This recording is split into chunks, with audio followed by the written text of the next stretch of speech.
vamos a empezar el primer panel, la nueva circulación del tráfico que transforma el sector de los cables submarinos. Vamos a hablar de todo esto que estuvo hablando Dani, cómo impacta la implosión del gaming como tipo de entretenimiento que condiciona aún más que el video, los players de internet que interrumpen en este sector de cables submarinos, y cómo dinamizan esta transformación. ¿Cómo crees que son las principales señales de transformación del segmento de cables submarinos en estos últimos años? ¿Y qué rol tuvieron los OTTs en esto?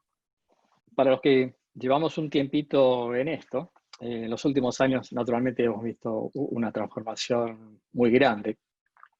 Para hacerla corta y no remontarme mucho más atrás, si vemos cómo eran las redes hace 10 o 20 años, por ejemplo, el caso de Argentina, la infraestructura que existe hoy submarina conectando a Argentina con el resto del mundo, principalmente Sudamérica y Estados Unidos, encontramos que la unidad de medida de esa época, las longitudes de onda disponibles en ese momento, estamos hablando de 10 gigabits.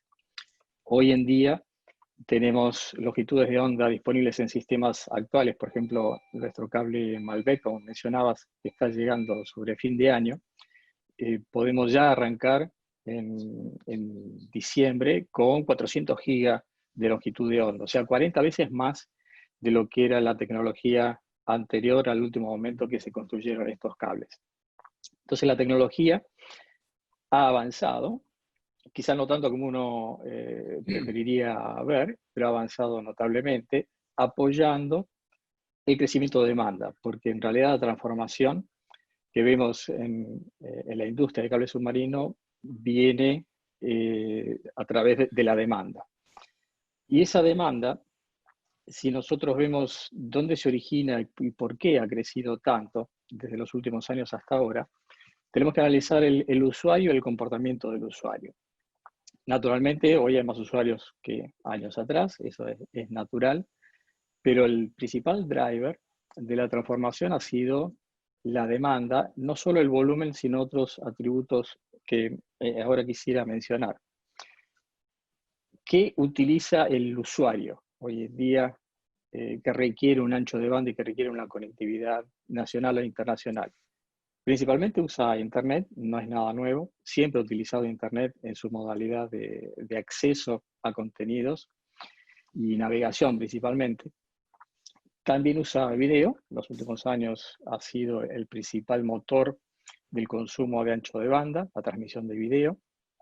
A eso se le ha sumado, ahora sí, los últimos 2 o 3 años muy fuertemente el gaming. Y encima de todo eso, desde el punto de vista, desde la aplicación corporativa, son los servicios en el cloud, en la nube, que era una actividad que no estaba tan presente antes en el tema internacional submarino, pero ahora cada vez más con la adopción de los servicios en la nube por parte de los usuarios corporativos y empresas de mediano porte también, ha tenido un crecimiento importantísimo. Todo esto ha dado una forma de demanda que requiere también otros tipos de atributos para satisfacer esa demanda. Ya no es solo el ancho de banda, debido al video y sobre todo al gaming, se agrega como una necesidad la latencia, que mencionábamos hace un ratito. La disponibilidad, hoy la llamamos resiliencia, la necesidad de tener el servicio permanente con la dependencia que tenemos hoy en día, la vida depende del acceso a Internet, es sumamente importante tener disponibilidad máxima. Y a todo esto se agrega también la seguridad. Ya no es solo la conectividad, sino que esa conectividad tenga dispositivos de seguridad que permitan la utilización sin riesgos. Y no estoy hablando solamente de la seguridad para evitar hackeos de cuentas de email o ese tipo de situaciones, sino también a nivel masivo, mayorista, por ejemplo, ISPs, los ataques de DOS. Entonces, resumiendo cómo ha cambiado todo la industria de cables submarinos. Ya no es conectividad punto a punto, como era unos años atrás. Hoy en día, para ser un proveedor de primera línea, es necesario proveer todo lo que acabo de mencionar, ancho de banda, disponibilidad y resiliencia, latencia y seguridad, es necesario ser un proveedor completo para poder estar al tanto de las demandas y requisitos de los clientes y de los usuarios. Y para terminar, preguntabas por los OTTs. Los OTT son el principal driver de esta demanda, ¿verdad? Tanto lo que es el video como el gaming y el cloud son los principales promotores de este aumento de demanda, considerando los OTTs dentro de sus distintas variedades, ¿no? Proveedores de contenido, CDNs, redes sociales y cloud. Andy, desde Seaborn, ¿cómo ven todo este tema? I think Eduardo's points are very good. I think I totally agree with the view around the change in dynamic in terms of service delivery. You know, as you mentioned, you go back not so many years. You go back only a few short years, and the concept of service delivery in our part of in our piece of the puzzle when it came to telecommunication services. Service delivery and quality of service was a very different animal to what it is today. It was almost a case of, well, we will take you from country A to country B, and service is okay. It's not fantastic, but it's okay, and we'll you get what you get. I think everybody on the panel today would recognize that we have come an awful long way as an industry, all of us together collectively, in improving that, driving that service, be much more cognizant of what not just wholesale customers need, but end user customers need, and the experience that they have, and they especially in periods like we've just gone through over the last few months, their experiences, whether they're online or whatever they're doing, working, playing, education, they are fundamental to how we deliver services. So I think, I totally agree with Eduardo. I think, what we have learned and showed over the last few months is that as a collective group of networks, we are able to work together to deliver not just connectivity, but resilience, redundancy, security, and in periods like we've just been through, huge amounts of bandwidth collectively together to support a region, a region-wide connectivity plan that none of us in January envisaged would ever be needed. I've been, heartened. I think it's been absolutely encouraging for us as a collective, as operators and service providers, to see what we've been able to do together over the last this last 6 months.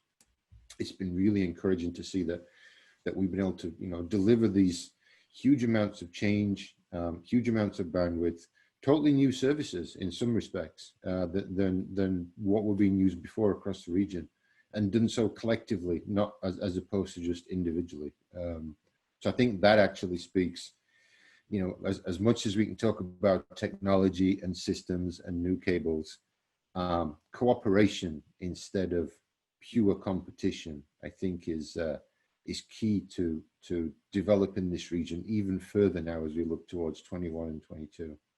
En el caso de Sparkle, ustedes participan del cable de Google, el Curie. ¿Por qué se decidió por este tendido y qué resultados nos puedes comentar que han tenido hasta este momento?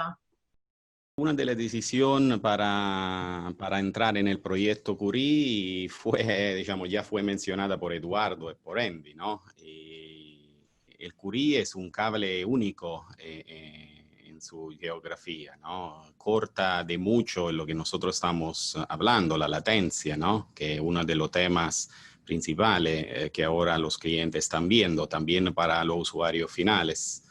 Y claramente cambia totalmente la conectividad, que por un operador como nosotros, un Tier 1 de IP, es muy, muy importante juntar un cable como Curie en nuestro backbone IP. Considera que, para hacer un ejemplo, hoy tú te puedes conectar desde Buenos Aires con IP y la latencia para llegar en Los Ángeles es menor de la para llegar en Miami. Es un cambio muy grande que es inesperado, pienso, algunos años atrás, tener una configuración como esta, ¿no? del cable de Curie. Y claramente, siendo un cable único, podemos decir que es un cable que nos está funcionando muy bien. Nos permite de ofrecer algo de diferente a los clientes, que es lo que queremos hacer. Y el proyecto claramente incluye una visión también futura, que es, ustedes antes estaban presentando también el cable, ¿no?, de Australia a Chile, del Transpacífico. Claramente bypassa hacia Estados Unidos, pero es también otra conectividad que puede encontrar otra vía para subir por Estados Unidos, entonces conectándose a Curie. Es completamente, ¿no?, como decimos, reshaping el tráfico que nosotros estamos manejando en Latinoamérica. Y el proyecto Curie se lleva atrás también varias inversiones de proyectos terrestres para dar a estos cables submarinos una mayor redundancia, que lo que es los backhaulers en Chile, donde va a tener redundancia, lo mismo en Argentina. Tenemos varios proyectos que estamos llevando adelante y claramente Curie ahora, después de entrar en este proyecto, es uno de los drivers que nos permite de manejar mejor la conectividad, y Curie futuro tendrá también claramente otros beneficios, ¿no? Eduardo, ya hablamos un poco de la explosión del gaming, pero ¿nos puedes comentar cómo reaccionaron en particular en estos últimos meses con esta exigencia de una menor latencia que debe ser más condicionante del video y más desafiante aún para ustedes?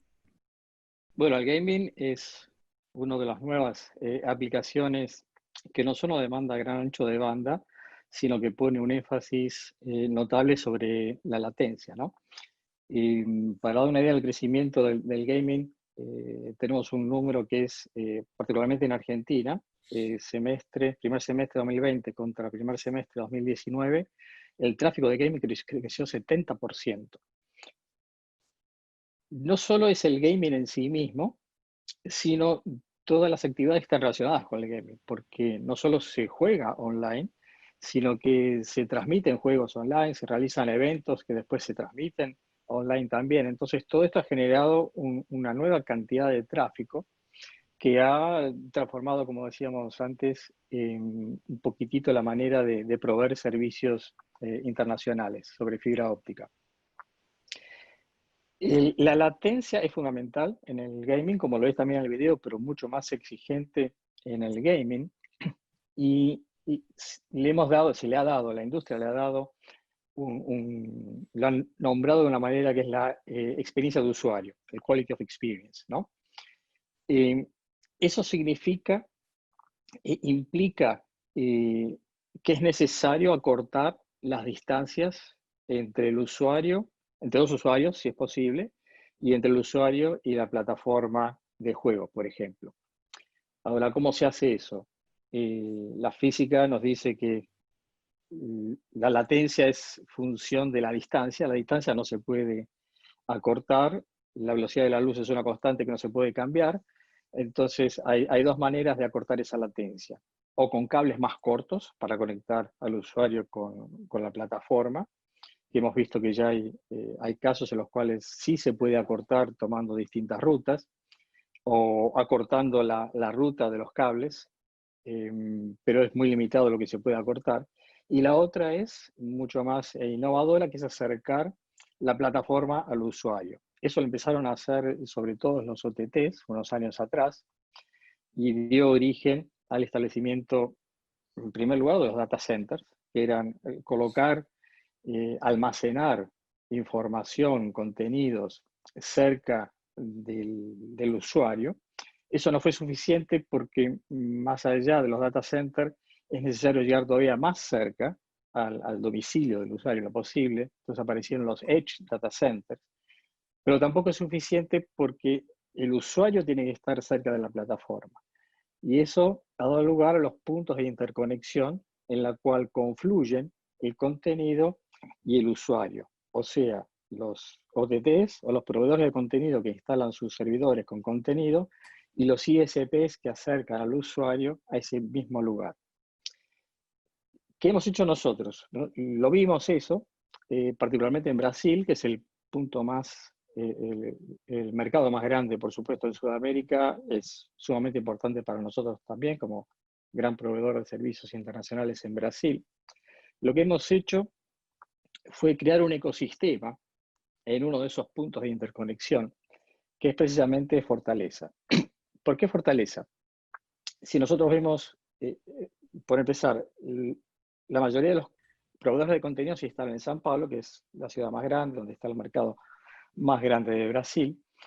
Pero si vemos distintas regiones de Brasil, Fortaleza en este caso, son 3.000 kilómetros de distancia de São Paulo.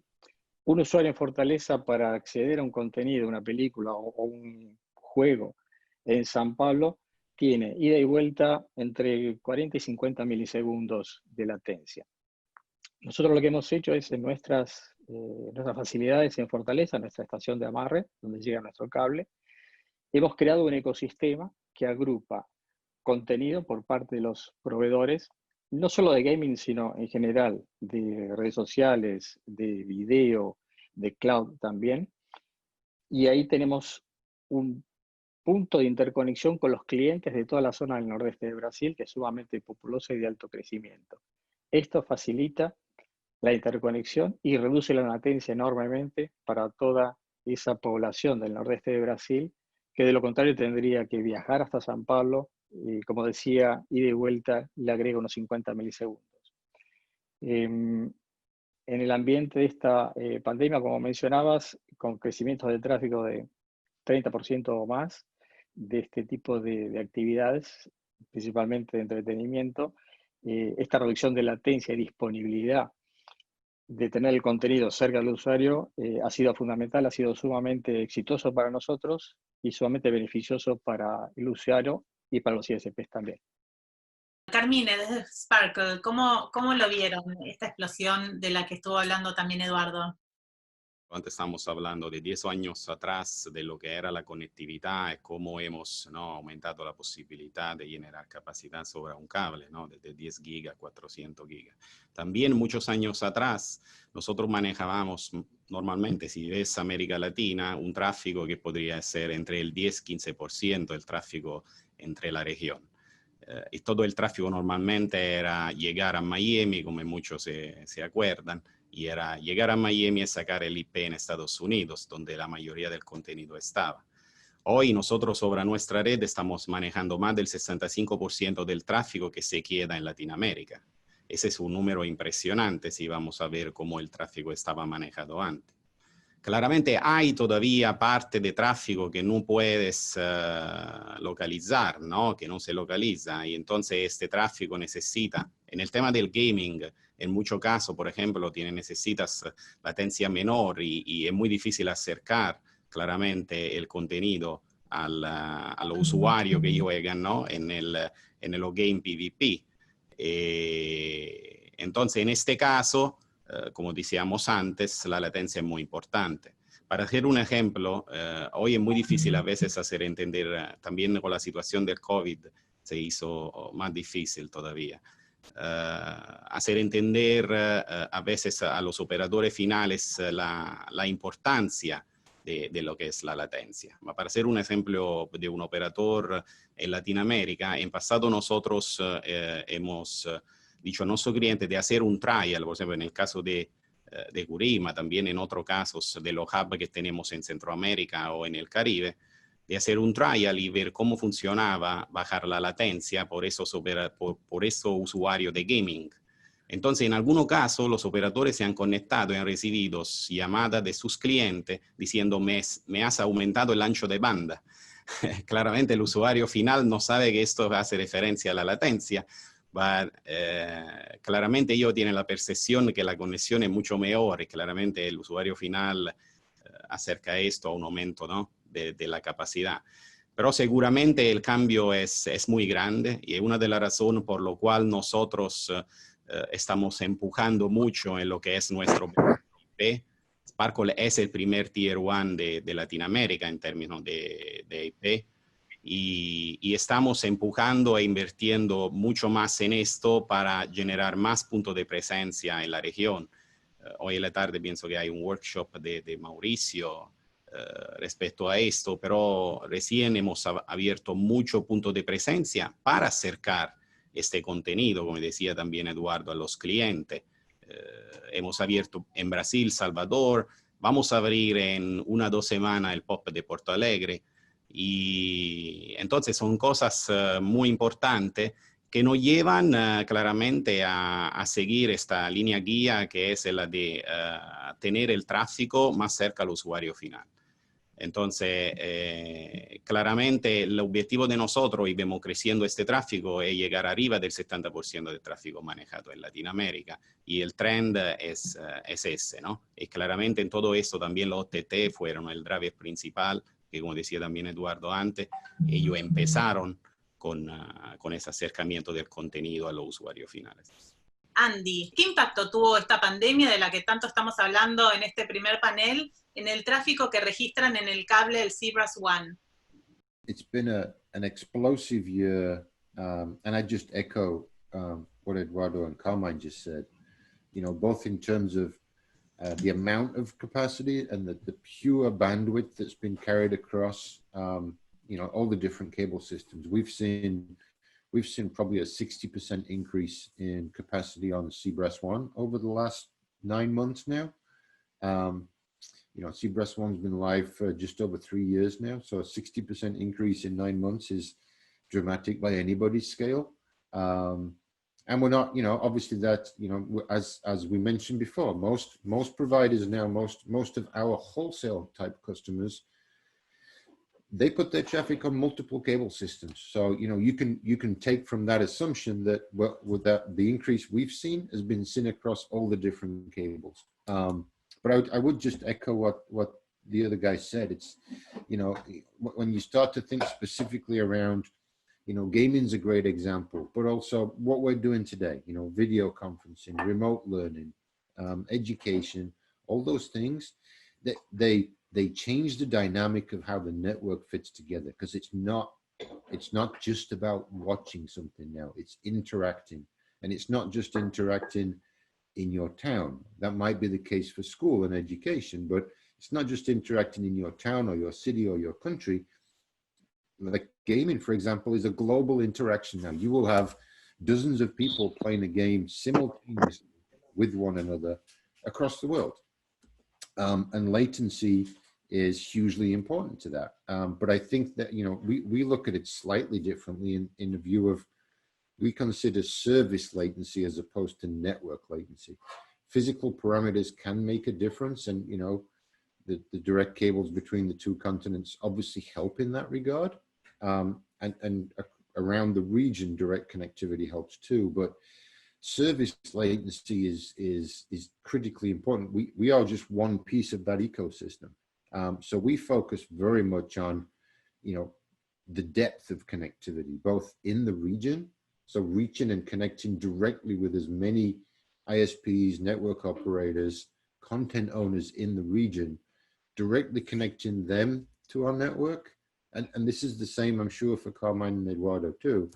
And then outside of the region, you know, in the US, in Europe, in Asia, making those same direct physical connections to those network operators and ISPs and gaming platforms and educational platforms and content platforms, so that the what we call adjacency of an end user in Brazil or Argentina or Chile to a gaming platform, whether it be in California, in Hong Kong, or in Japan or Frankfurt, is literally, you know, 1 or 2 hops in terms of internet hops, 1 or 2 hops across networks to get there, as opposed to 10, 12, 15 different networks to cross. And that dramatically improves service latency.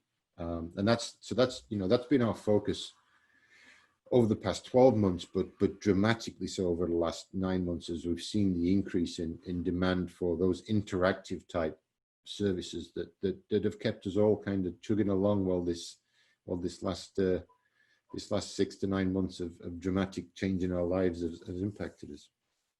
¿Cómo es el impacto de toda esta conectividad, o qué planes hay para el caso de las regiones de Centroamérica y el Caribe, en particular el caso de Cuba? I think we hear an awful lot talked about in terms of you know, the large OTTs and the big transoceanic cable systems.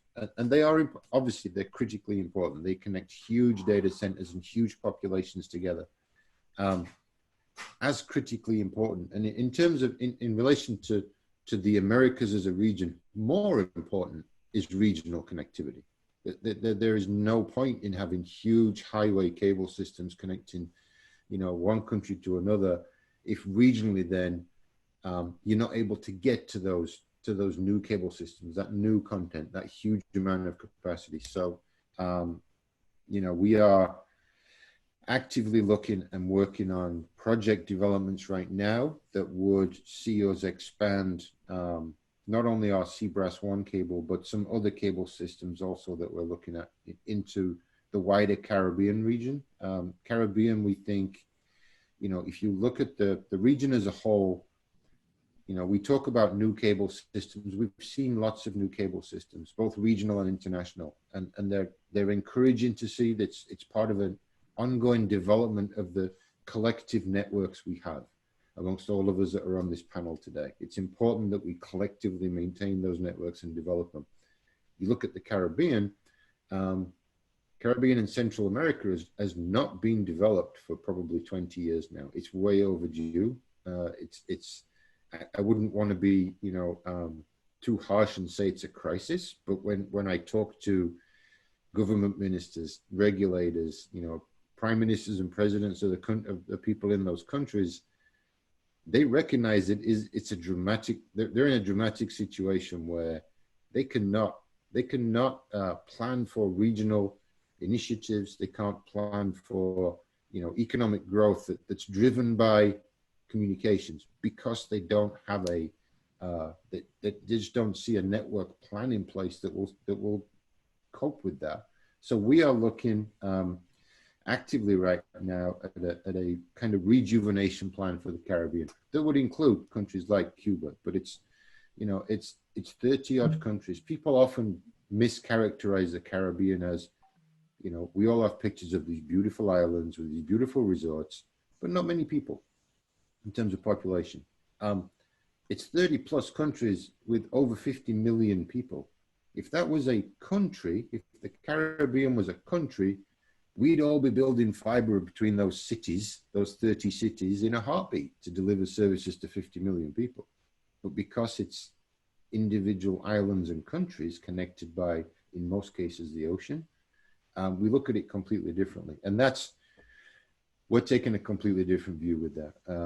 We're taking a different view in terms of network topology, but also in terms of how you structure that in such a way that it's sustainable for the region. So that, yes, if you're a country with, you know, 20,000 inhabitants, or you're a country with 20 million inhabitants, you can be part of that network. So we have some very aggressive plans for the region, for the Caribbean and Central America as a whole. We'll be making some introductory announcements shortly. You'll see lots of news about it coming out from us soon. But we're very excited about it. We think it's good. It's good for the region. It's good, importantly, for the existing network operators in the region, because it supports what they need to do in each of those countries. And more importantly, it's important for the people of that region so that they can develop on par with, you know, what some of us now take for granted in terms of network connectivity. So we'll be making some announcements shortly, but we're very excited about Caribbean and Central America.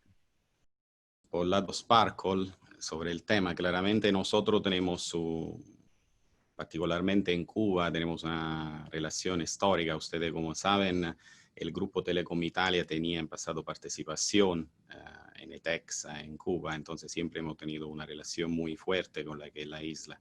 En general, en el Caribe, hemos invertido recién, como ustedes estaban mencionando antes, tenemos ahora conectividad con el PCCS, pero una de las cosas, pienso, más importantes por el Caribe, por Centroamérica también, es la apertura, uno del lab que hemos abierto en Puerto Rico y el otro que hemos abierto en Panamá.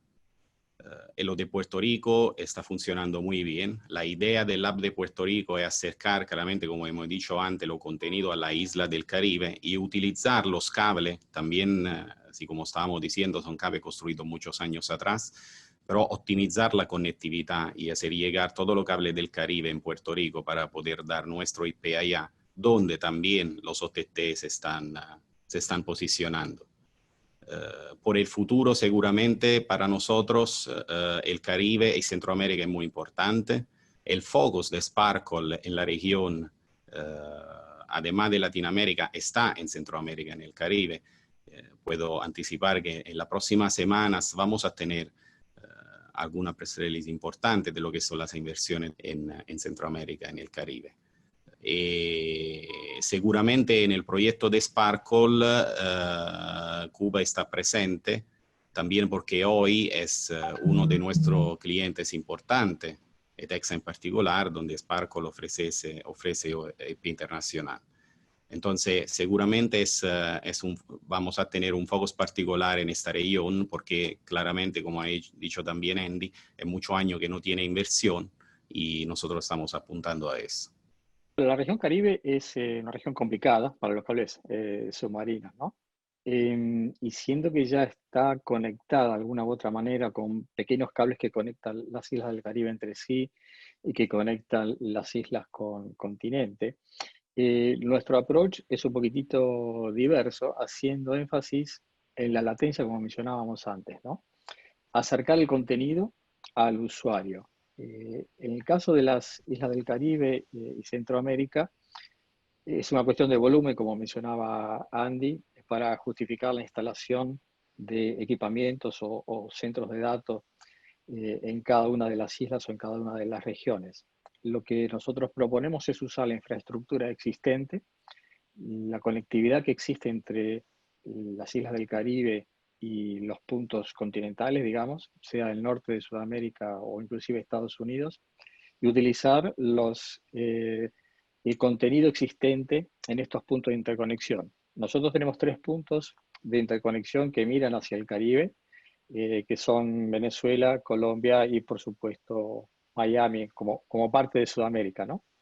En esos 3 puntos tenemos instalado contenido por parte de los OTTs, que está disponible para toda la red, por supuesto, de GlobeNet, y que también ponemos a disposición a todos los que quieran interconectarse en estos puntos para acceder a ese contenido. El aumento que vienen viendo asociado a la pandemia, ¿cuánto estiman que se mantendrá en el post-pandemia por el cambio de hábitos de consumo del usuario final? La pregunta escondida ahí es, ¿cuándo se acaba la pandemia, no? Entonces, primero respondamos ese, después hablamos de la post-pandemia. ¿Quién lo sabe, no? Lo que sí es una realidad que la pandemia ha traído un cambio en el comportamiento de la gente y de las empresas también. Hay cosas que van a quedar. Cuando sea que acabe la pandemia, en esa post-pandemia hay cosas que van a quedar. Por ejemplo, esto que estamos haciendo hoy, la conectividad por video.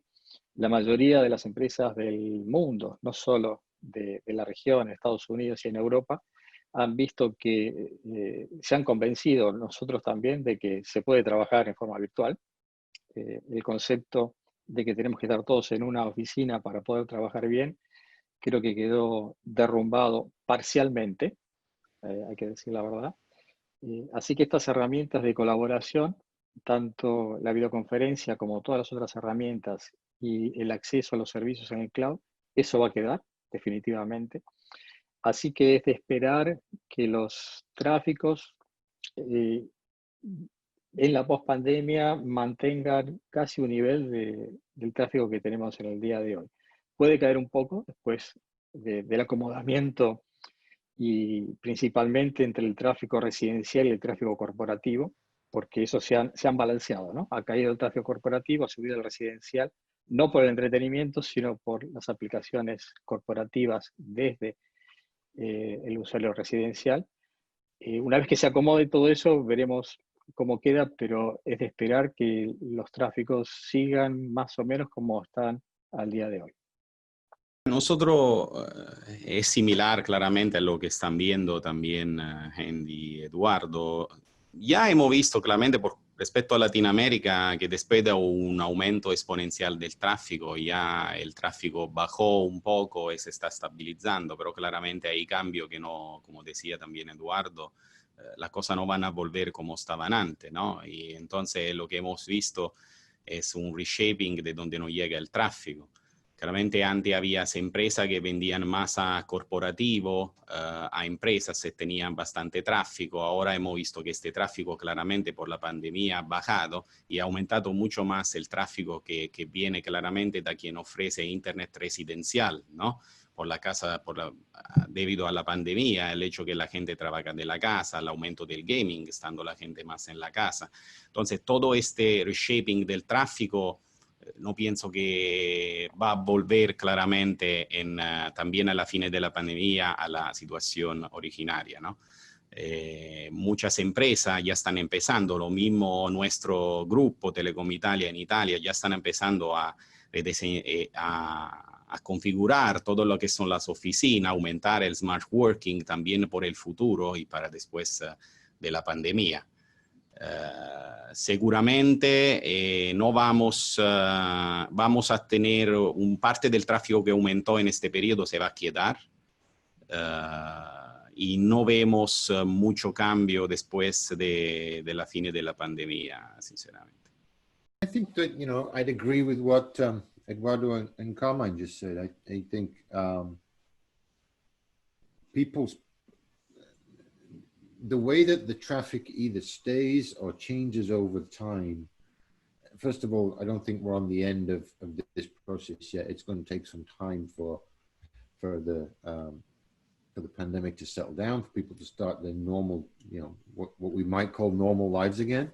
But I think, you know, people's behaviors won't necessarily change. I don't think they will necessarily change with the return of what we call normalcy. I think the ability to have physical interactions and you know, everybody to go back to school and everybody to go back to work. I think there will still be a degree of, well, we've gotten used to this now. We've gotten used to talking to friends that, you know, friends and colleagues and taking part in meetings that that we wouldn't normally do on a day-to-day basis. You know, we reach out. I think one of the, I would hope that you know, once this settles down, I think one of the things that people will look back and realize is, you know, most of us are talking more to people now than we did in the past. We're reaching out more. We're spending more time talking to friends and family that, you know, you might say, well, you know, I'll see so-and-so I'll see a person in 4 weeks time physically, so I'll wait 4 weeks. Well, we're not doing that now. We're making these interactions, and we're talking to folks, and we're spending a lot more time communicating. I don't think that will necessarily change as our physical world gets back to normal again. Whether that will have an impact on traffic even more, I don't know. I don't think any of us really know. You know, if anybody tells you they know what June next year is going to look like, I think they're kidding themselves. ¿Cuál es el roadmap de interconexión en las zonas intermedias entre Chile y Estados Unidos? Yo supongo que es más relacionada al tema de Curie, ¿no? Actualmente la red en el Pacífico de Sparkle está completamente conectada a la que es el sistema Curie. Entonces nosotros ya estamos conectados en lo que es Perú. Y, por ejemplo, desde Perú puedes bajar con nuestro cable SAC y conectarte con el Curie e ir en Los Ángeles. Claramente este cable también está conectado en Panamá.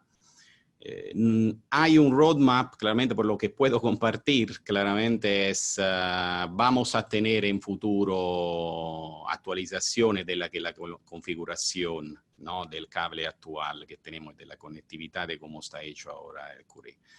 Hay un roadmap que yo pienso que la primera cosa tal vez la podremos empezar a ver el año que viene, pero sí vas a tener más conectividad entre Chile y Estados Unidos en el futuro cercano.